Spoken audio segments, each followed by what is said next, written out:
Et votre portrait, Nicolas, c'est le héros du film Hôtel Rwanda. Il vient d'être condamné à 25 ans de prison. Ah oui, alors Hôtel Rwanda, c'est un film hollywoodien qui avait eu un très grand succès en 2004, qui racontait l'histoire vraie du directeur de l'hôtel des 1000 collines à Kigali pendant le génocide de 1994. C'était un hôtel de luxe où s'étaient réfugiés plus de 1200 Tutsis qui ont eu la vie sauve, en grande partie grâce à ce directeur, Paul Rusesabagina.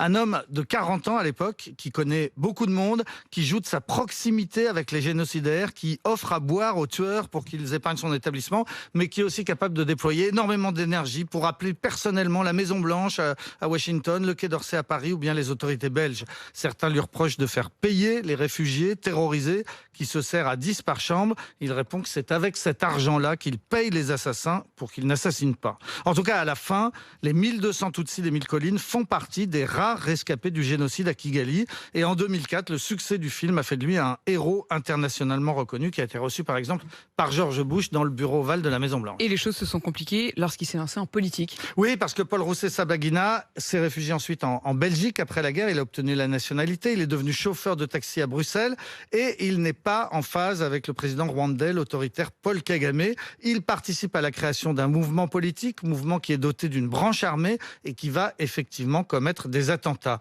Le héros de cinéma devient alors un homme à abattre pour le régime et il va se faire piéger. Alors qu'il vit à Dubaï, on lui propose de venir faire une conférence au Burundi. Il accepte, il monte dans un jet privé, mais l'avion se pose au Rwanda, où il est aussitôt arrêté.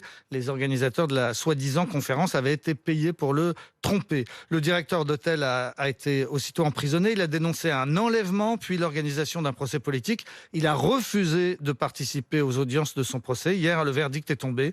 25 ans de prison pour cet homme qui a aujourd'hui 67 ans et qui est donc un héros pour les uns, un terroriste pour les autres. C'est passionnant. Voilà aussi une autre question sur la lecture de l'histoire. Il est 6h20.